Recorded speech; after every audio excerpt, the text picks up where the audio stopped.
Pak Dadan, dalam beberapa waktu terakhir, program makan bergizi gratis ini kembali mendapatkan sorotan dari masyarakat. Kita juga melihat begitu di sosial media, banyak kritik yang ditujukan untuk program makan bergizi gratis ini. Ada beberapa yang menyampaikan bahwa program ini perlu ditinjau ulang. Bahkan ada yang menyatakan bahwa program ini baiknya dihentikan begitu ya. Tanggapan dari Pak Dadan untuk program makan bergizi gratis ini seperti apa? Ya, saya senang dengan ada kritik-kritik seperti ini karena dengan adanya kritik kan akhirnya kita selalu mendapatkan insight lain ya. Kemudian mendapat masukan-masukan yang bisa mempertajam, meningkatkan pelaksanaan kita ya. Tapi kita tetap kemudian melaksanakan program ini karena saya melihat ini memang sama seperti yang disampaikan oleh Pak Presiden bahwa makan bergizi ini adalah langkah strategik ya. Dan ini untuk menyelamatkan generasi kita mendatang, menciptakan generasi yang berkualitas di tahun 2045. Dan Mbak Iva harus tahu bahwa penduduk Indonesia itu sampai sekarang masih bertambah 6 orang per menit, 3 juta per tahun. Dan kita masih akan tumbuh mencapai 324 juta di tahun 2045. Dan Mbak Iva harus tahu dari mana sumber pertumbuhan penduduk Indonesia ini. Dan kita lihat dari data bahwa pertumbuhan penduduk Indonesia disokong oleh keluarga dengan rata-rata pendidikan 9 tahun. Jadi itulah yang menghasilkan anak lebih dari 2, 3 orang tua yang sebetulnya pendidikannya hanya 9 tahun dan pendapatannya rata-rata hanya 1,2 1 juta per bulan ya karena mereka biasanya pendidikan rendah, kemudian cepat sekali menikah, kemudian habis itu nikahnya dengan satu kalangan sehingga anak-anak itu lahir dari struktur yang turun-temurun, jadi itu yang disebut dengan kemiskinan struktur. Dan saya bisa jelaskan bahwa anggota rumah tangga kelas miskin itu jumlahnya 4,78. Itu artinya apa? Jadi kalau ada satu ibu, satu bapak, maka anaknya rata-rata 2,78. Jadi kalau ada 100 orang miskin, maka 78 keluarga anaknya 3. 22 keluarga anaknya 2. Nah inilah sebetulnya penyokong pertumbuhan, sehingga tidak heran kalau 60% anak di Indonesia itu tidak memiliki akses terhadap makan dengan menu gizi seimbang. Ya, 60%.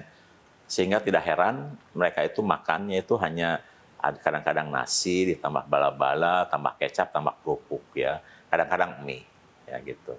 Nah, kemudian 60% juga anak itu hampir tidak pernah minum susu karena tidak mampu beli susu. Ya. Sementara orang kaya di sisi lain itu anggota rumah tangganya itu hanya 2,84. Itu artinya kalau ada satu ibu satu bapak, anaknya rata-rata cuma 0,84. Jadi kalau ada 84 kelas atas, 100 keluarga kelas atas, 84 keluarga anaknya 1, 16 keluarga anaknya 0. Padahal mereka keluarga yang mampu ya, mungkin bisa pagi sarapan di Jakarta, siang di Singapura, makan malam di London gitu, tapi anaknya 0,8. Jadi demikian juga dengan kelas menengah, yaitu anggota keluarganya hanya 3,21. Jadi kalau ada 100 keluarga kelas menengah, 21 keluarga anaknya 2, 79 keluarga anaknya 1. Jadi sama dengan tren di negara maju seperti Korea dan Jepang, di mana pendidikan berpengaruh terhadap pertumbuhan penduduk dan bukannya tumbuh tapi declining.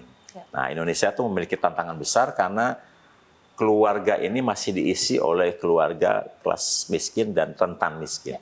Dan oleh sebab itu program ini harus jalan. Baik. Karena kita ingin menggapai 60% anak yang tidak memiliki akses terhadap menu dengan gizi seimbang. Mungkin kritiknya lebih banyak pada tata kelola, penyelenggaraan, tapi kita perbaiki terus-menerus. Baik. Nah, berkaitan juga tadi dengan kritik tata kelola, kemudian juga ada yang menyatakan atau memberi pendapat begitu bahwa sebetulnya program MBG ini mungkin bisa dispesifikkan, bisa dikhususkan kepada kelompok yang tadi Pak Dadan sampaikan begitu yang membutuhkan dan yang rentan akan kekurangan gizi begitu. Karena salah satu target panjangnya adalah untuk mengurangi stunting, Pak Dadan. Nah, seperti apa tanggapan Anda? Ya, itu memang yang kita lakukan. Jadi banyak orang berpikir, kenapa nggak di daerah 3T? Nah, sekarang memang persentase 3T itu besar. Tapi jangan lupa, kuantitatifnya rendah, ya kan? Di mana banyak anak itu kumpul. Ini pengalaman lapangan nih, jadi mungkin nanti yang menyampaikan pendapat, saya kira harus turun lapangan juga. Ya.